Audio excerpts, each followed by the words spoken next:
France Info. Elle est devenue le symbole de la souffrance des poilus et de la folie meurtrière de la guerre. La bataille de Verdun a débuté il y a tout juste 100 ans. Le 21 février 1916, à l'aube, un déluge de fer et de feu s'abat sur les positions françaises. Cette bataille va faire au total 300 000 morts en 300 jours.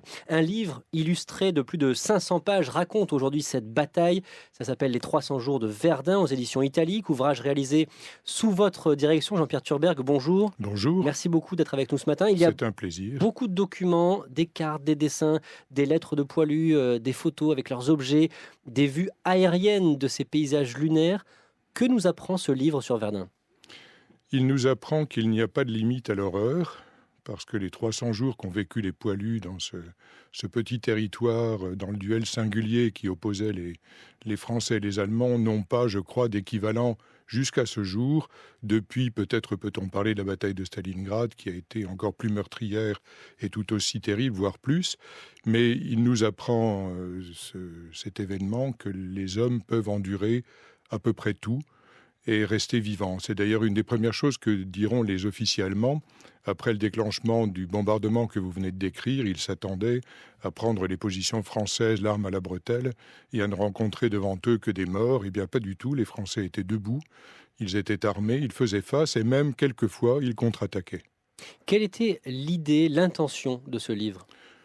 L'intention de ce livre, c'était, depuis ma jeunesse, j'avais envie de rendre hommage aux poilus. J'ai été gamin gardé par les poilus le jeudi après-midi quand je n'avais pas école.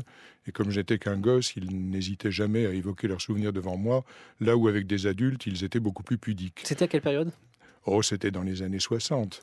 Et ils vous racontaient donc ce qu'ils avaient vécu ? Pas à moi, ils se racontaient entre eux. Il se trouve simplement que j'étais là et que comme je m'intéressais à ce qu'ils disaient, je ne perdais pas un mot de leurs souvenirs. Ils étalaient leurs cartes postales, leurs photographies, leurs lettres, et ils parlaient très librement. Et donc j'ai gardé de ce jour-là à la fois un sentiment d'incrédulité vis-à-vis de ce qu'ils me disaient, de piété vis-à-vis du courage incroyable qu'ils avaient pu manifester, et puis également une dette vis-à-vis d'eux. Je me sentais, et je me sens encore aujourd'hui, redevable à ces hommes de ce qu'ils avaient fait pour nous, parce que finalement, ils ne se battaient pas pour eux, ils se battaient pour nous. Quel âge vous avez aujourd'hui et est-ce que vous avez le sentiment, justement, avec ce livre aujourd'hui, d'avoir un peu remboursé cette dette ? Je ne suis pas une dame, donc je peux le dire, j'ai 65 ans. Aujourd'hui, le souvenir de Verdun, pour moi, est encore plus prégnant qu'à l'époque. La dette, oui, je pense en toute immodestie l'avoir remboursée grâce à toute l'équipe que j'ai pu réunir.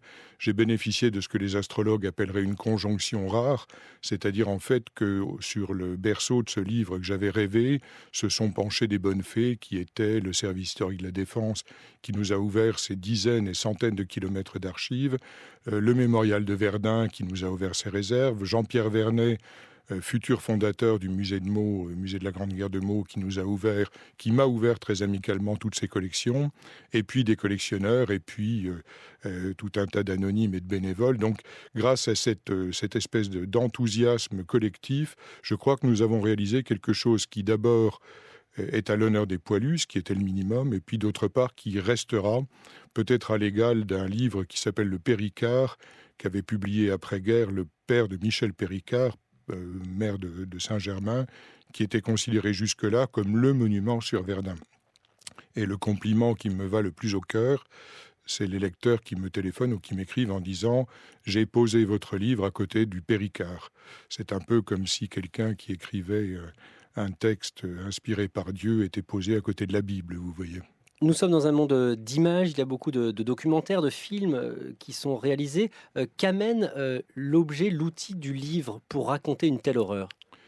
Je crois qu'il amène, les informaticiens diraient, une vision en temps réel de l'événement.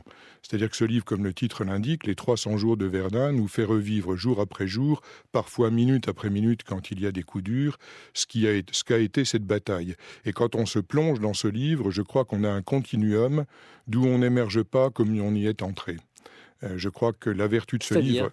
C'est-à-dire que je vais vous faire une confidence. J'ai relu des épreuves de ce livre dans un train qui, par malheur, a été bloqué par une grève d'une certaine catégorie de personnel. J'ai donc passé une dizaine d'heures bloqué dans un train à lire les épreuves.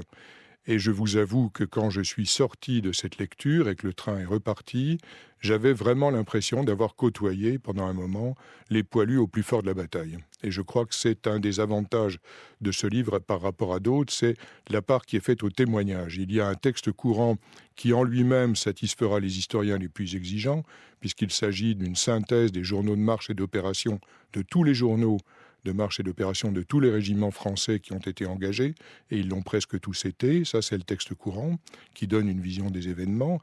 Mais il y a dans les marginales des témoignages qui éclairent ce texte courant par de l'expérience vécue par les poilus. Les poilus et aussi les Felgrao, puisque j'ai tenu, Origines alsaciennes oblige, à ce que ce livre soit à quatre mains, c'est-à-dire qu'il y ait des témoignages français et des témoignages allemands. Et parfois, c'est d'ailleurs assez hallucinant, on ne sait pas qui est qui, et nous avons adopté un parti pris, un code typographique qui permet de distinguer, voyant que le lecteur distrait ne saurait pas s'il est côté français ou côté allemand.